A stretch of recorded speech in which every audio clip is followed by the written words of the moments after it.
This week on the special of the week, Ringo Starr. They wave, they nod, and there's a few autographs, but it's cool now. Ever since the Beatles broke up, Ringo hasn't missed a beat. You trust your instincts so far, and the only time you don't is when you fall apart. Ringo Starr, this week on the Robert W. Morgan special of the week. I'm Robert W. Morgan.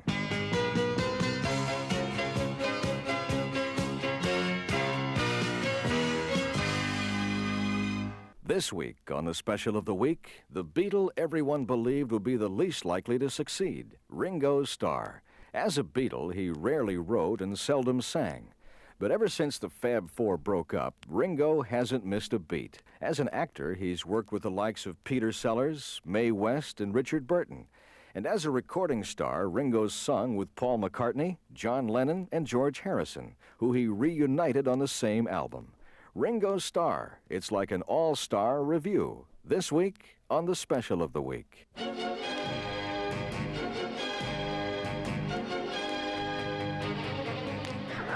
just think that I'm the most wonderful person I've ever met my whole life. I just love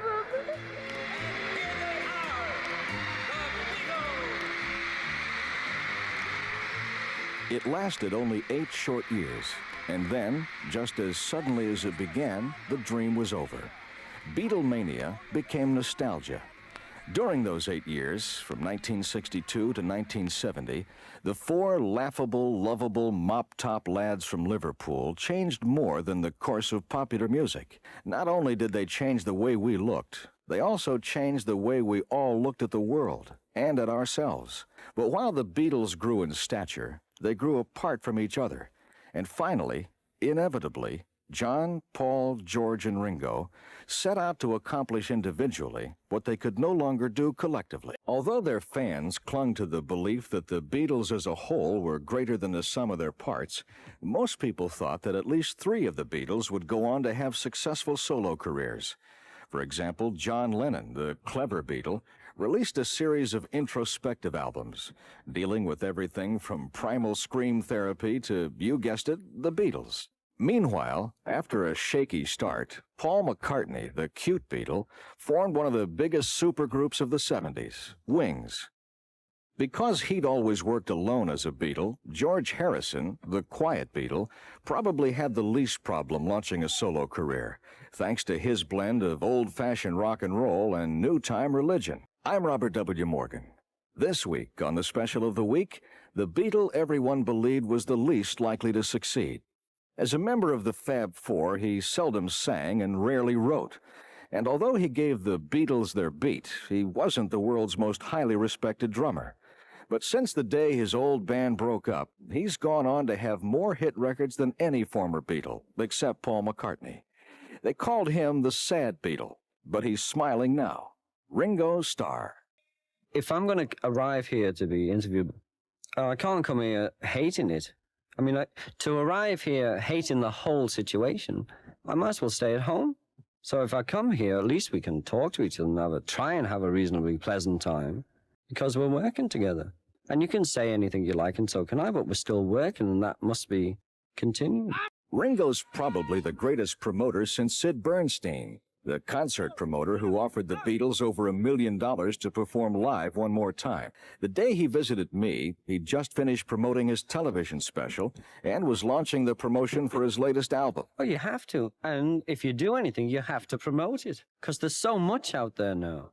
The days are changing now, you know. You can't just sit there and say, oh, I'll put something out and it'll go down. You have to promote. If you do something, then you have to follow it through. That's the point of the whole discussion, I would think, that you have to promote it. And that's what we're doing now. We're promoting my new record, Ringo Bad Boy Starr, on Portrait Records and Tapes. Of course, not all boys grow up to be bad boys, or Beatles either. But Richard Starkey did. He's a totally self-taught artist. His prowess as a drummer and his ability to act naturally in front of a camera came without any formal training. But before Ringo could gain fame and wealth, he needed to tame his health. I was very sick as a child. It's just part of my makeup, you know. A lot of people think it's real boring, but I don't. It's just part of my makeup. You know, I don't train to be anything. Training to live is hard enough. I'm training to be insane, if anything. I can remember very strong images coming through musically. Talking about when I was sick in the hospital, I wouldn't play in the band unless I played the drum. They pointed to notes in the hospital. The red mark was tambourine, the yellow mark was the drum, the green mark was the triangle. You'd all play in this little hospital band, so every time you went, flash that note every time she pointed. If you think there's a big difference between playing in the band at the Myrtle Street Children's Hospital in Liverpool and backing the band during their last waltz in San Francisco, you're wrong. Ringo's a man who follows his instincts. After all, it was sheer instinct that led him to the drums, to the Beatles, and to a lucrative solo career. You trust your instincts so far, and the only time you don't is when you fall apart. The only time you make that mistake, is if it says go left inside of you, go left. No matter who is on the other side saying, no, just right here, just go right. If it's down in there, grabbing his gut, if it's down in that body of yours, go left. Ringo climbs back in the saddle again. Next, on the special of the week, I'm Robert W. Morgan.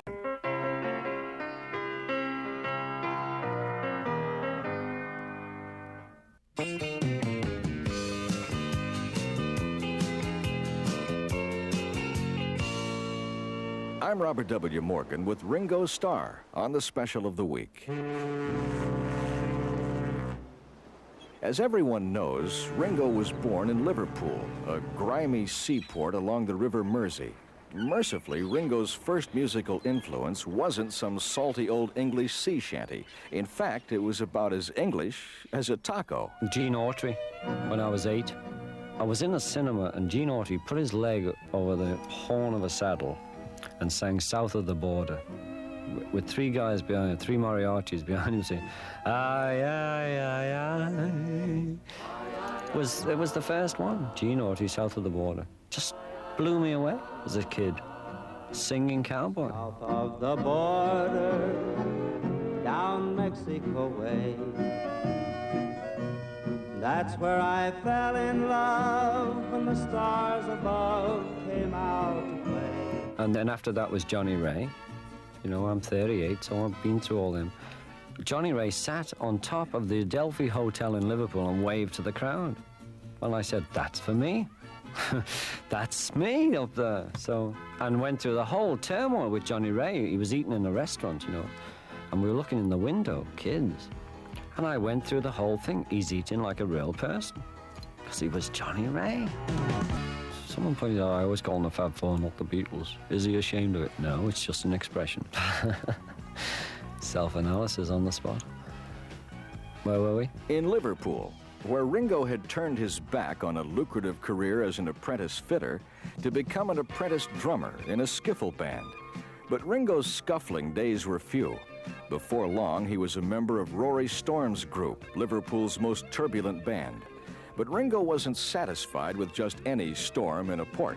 So when Peter Best left the Beatles and they bested Rory's best offer by £5 a week, Ringo joined the Fab Four. That's a decision he's never regretted, although he never had an inkling that the Beatles would become such a global phenomenon. No, not about what a phenomenon.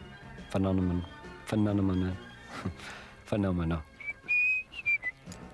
Sorry. No. Not that big. You always knew it was going to be heavy. During his years with the Beatles, Ringo Starr rose from obscurity to notoriety. Not only did they sell millions of records around the world, they also brought millions of pounds back into England. For their trouble, the Queen made Ringo and his mates MBEs, members of the British Empire. And what does being an MBE get you? It gets you nothing, really. It gets you the appreciation of a lot of people. And a lot of soldiers send their badges back. When we got the MBEs, a lot of the war veterans sent the MBEs back saying, oh, I got this for, saving the country and killing and doing that. And we got ours for industry. So they were a bit upset. How dare you let those long guys have those badges? So you get it for helping the country in one way or another. It's the lowest order of the empire. You're a member of the order, which is an OBE. And then, of course, there's knights, dukes, and earls, and kings and queens. When they make me a king, I'll return. Aside from singing an occasional song and shaking his head while playing the drums, Ringo didn't have a lot to do as a Beatle. On the other hand, John, Paul, and George began producing their songs along with George Martin, laying a firm foundation for their future solo albums. I find it hard to produce yourself. Most people that do always find it a struggle. You know, we had all the producers in the band I was in, you know, the Beatles. We had John was a producer, George was a producer, and Paul was a producer. I was never a producer, you know, and it gets down to you can only do so many things. For a couple of years, you get real crazy thinking, oh, I must produce too. But in the end, I'm not a producer. I'll do something else. Ringo discovered what that something else would be when the Beatles made their first movie. And they didn't want us to act. That was the drag. They kept saying, be yourself. It's very hard to be yourself. We tried to be ourselves. We didn't write any, you know, everyone says, oh, they wrote a lot of it, you know, and it's ad-libbed. If 2% was ad-libbed, that would be about it. It was all written and we tried to perform it. I don't know how to do it, I just do it. Whatever it was that Ringo was doing, the critics loved it. Beginning with A Hard Day's Night and Help, Ringo displayed a natural flair for comedy, sort of like a Liverpudlian Harpo Marx. Before long, he was holding his own with actors like Peter Sellers in The Magic Christian, Mae West in Sextet, and even Harry Nilsson in Son of Dracula, which Ringo also produced. The end direction is acting for me. And right now, and always has been, it's been a musician. But, you know, I can't see any fun of making the records I'm making now at, you know, 65, or if anyone would want them, or going into a studio and playing drums, where I feel you can act much longer than you can be a musician, you know. That's how I feel. Though I know everyone will phone in and say, no, you can play till you're 93, you know, but it's different. I'd prefer to gradually fade out one part and go into another. Right now, I'm very lucky I can do both. Ringo reunites the Beatles, and we'll see what develops next on the Special of the Week. I'm Robert W. Morgan.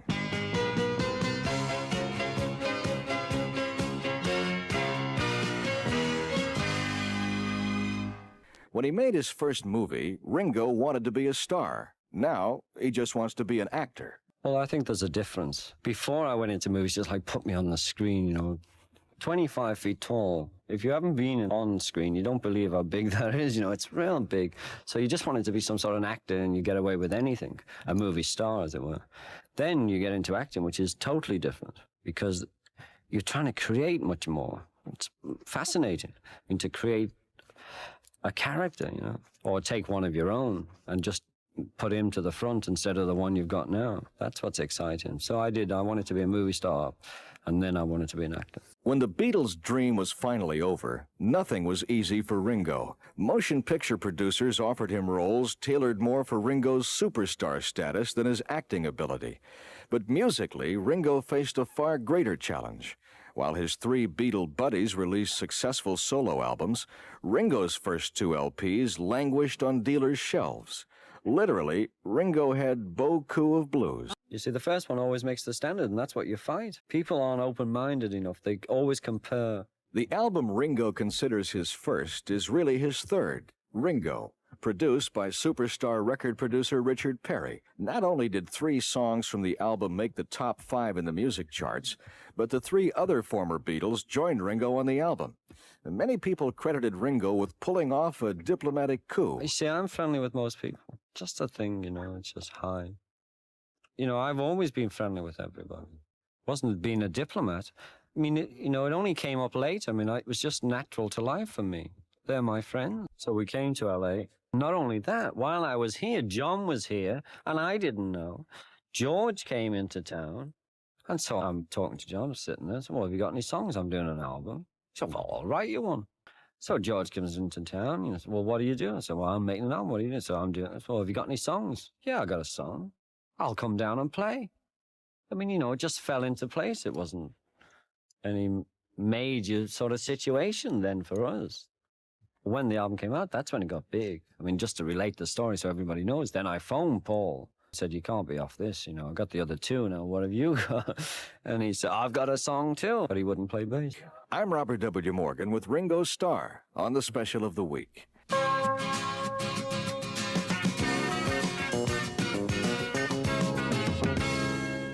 I'm Robert W. Morgan with Ringo Starr on the special of the week. With the release of his third solo album, simply titled Ringo, Ringo proved he could make gold records as easily as John Lennon, George Harrison, or Paul McCartney.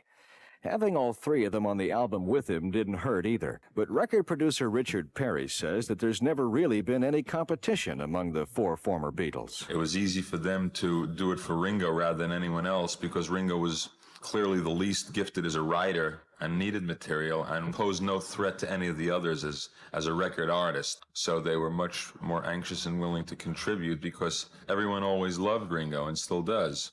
Ringo's celebrated Beatles reunion almost turned into a party where the guests stayed too late. And with an endless list of other superstars showing up on his albums, Ringo was getting lost in the shuffle. If I'd have done the Ringo album now, it still would have had all that media craziness because I had the other three. You see, on the others, not only was I being compared, but so was George. They were comparing George to what he did years ago on my album. And he was just helping me out as a friend. But it got more than that. That's why we phased them out. What, phased me out? In order to escape the center ring of the media circus he'd found himself in, Ringo began recording in out-of-the-way places with musicians nobody's ever heard of. In fact, the musicians were so obscure, I showed Ringo the liner notes for an album he'd recorded in British Columbia and the Bahamas with, but whether it's Peter Frampton or some anonymous character named Guitar on guitar, the stars still come out for Ringo. One of them is the legendary Mae West. Ringo co-starred with her in a movie called Sextet. Well, I had two moving experiences with Mae. One was in the Chinese restaurant. And do you have quiz shows? How many movies did Mae West make? Now, if you answer this correctly, you win a Ringo Bad Boy Star album. You know how many she made? Let's see. The last time I checked, it was 8. How can they guess now? You gave it away. 8 movies, or 9 now. Everyone says, 50, 100, 1,000. I mean, everyone thinks Mae is the legend, you see. So the first day on the film, we go on, and nobody said anything to me.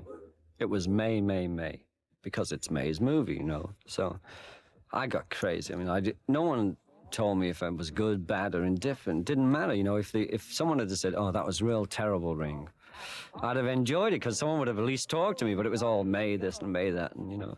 So I hated it. I hated that day, and I phoned up the next night. I said, "I don't care. Get me off this film. I'll pay for the day's shoot." You know, I just can't stand it. I worked 4 more days with Mae, and at the end of those 4 days, I phoned up and said, "Can I pay to be on the movie?"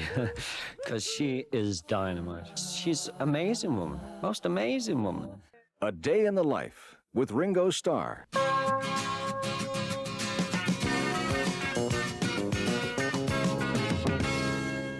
I'm Robert W. Morgan with Ringo Starr on the special of the week. Oh, they recognize you. I'm trying to break the bank of Monte Carlo.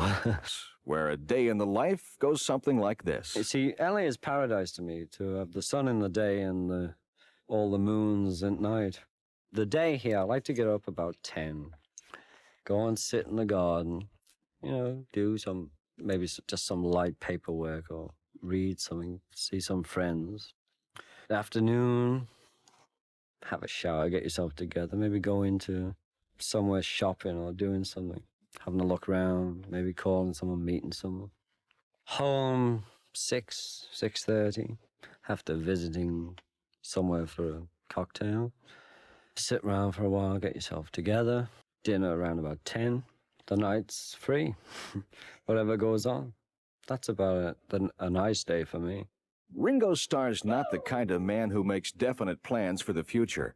He enjoys making records and likes showing up unexpectedly on concert stages, and he'd like to do another television special. But beyond all that, more than anything else, Ringo would love to direct another movie. That's the king. That is the king. I don't care. There's acting, producing, and directing. I've done 3 of them. Acting is the king just for what you can give out.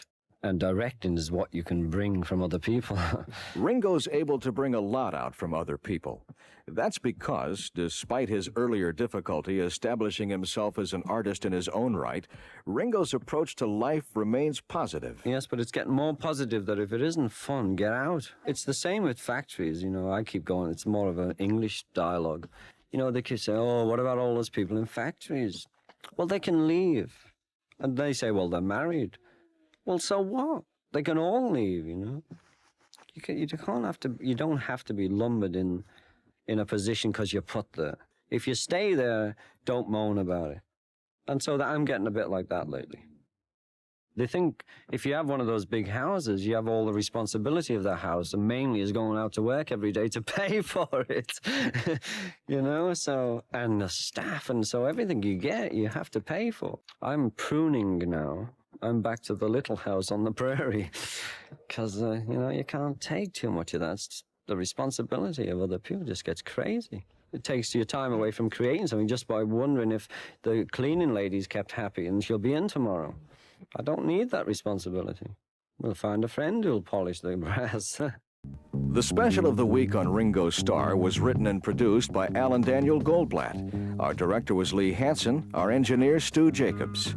The special of the week is produced and distributed by Watermark Incorporated. Executive producer Tom Rounds. I'm Robert W. Morgan. Thanks for listening.